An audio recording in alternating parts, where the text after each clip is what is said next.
So I know we talk about having special guests on here, but I think this one takes the cake. So we're here with Mr. Emmanuel, and what is the name? What did you give it a name?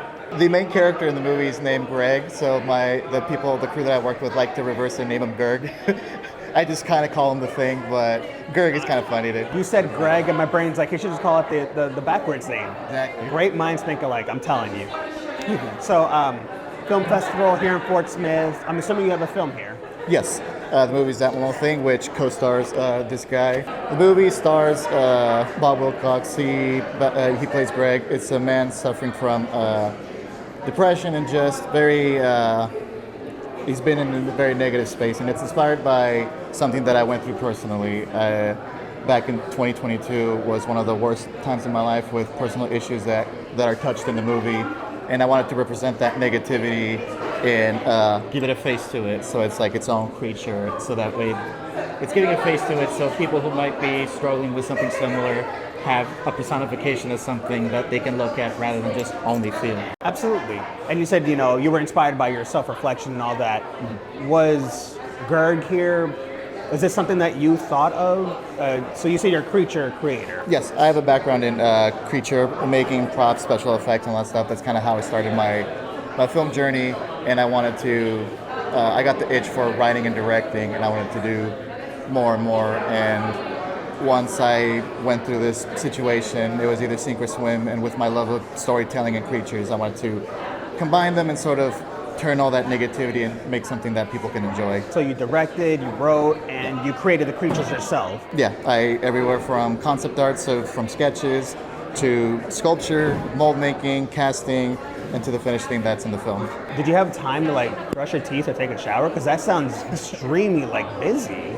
I mean, I can make molds while I'm brushing my teeth, so I had to multitask and combine it. Way too talented for us. Do you mind if I hold Gerg here? Yeah.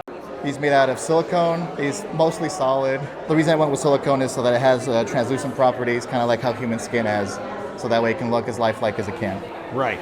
So yeah, I don't know how to portray this over the camera. This is 20-ish pounds, I would say. It's close to that. He's hefty. Wow. So what do you feel like was the most difficult part about making this movie? The writing, the directing, sculpting? The one difficulty from writing was just having to go back and touch base with all these negative emotions that I experienced. So kind of having to relive that so that way I can put it on paper. And the other side of the struggles is I wore most of the hats in the film. So I was production designer, writer, director, mostly the editor, and I had to monitor the voice acting and all that stuff like that. So I did a lot more than I would have liked to, but it's an indie film, so I had to wear as many hats, and if I really wanted to make this come true, I had to do what I had to do. No, I hear that. As a horror writer, how difficult is it to just get into that headspace of I got to create something that scares me the worst? How do you get into that headspace? For this one specifically, funny enough, it might look like a horror, but it's actually a drama and has more of a heartfelt meaning. But I like using monsters to tell stories because I feel like sometimes movies underutilize monsters and they just kind of make it the scary thing you run away that kills the teenagers. I like more depth to them, so this is more of a representation of something negative in the head. And since we feel our emotions, we don't see our emotions, I wanted to kind of manifest that and kind of have something on screen that people could see. But as far as horror, if I want to make something that's scary, I usually try to sketch something that will make me kind of go, Mm-hmm. So I'll sketch or sculpt, and once I kind of get that feeling, then I kind of know I'm going in the right direction. But sometimes, usually, the monster comes after I have the story idea. Gotcha. So I had the idea of what I wanted to do with this film, and I just wanted to incorporate a monster into it because I'm a creature artist and I love monsters. And once I started writing the first few pages, and that was sort of telling me what he should have looked like, or at least what I think will look like.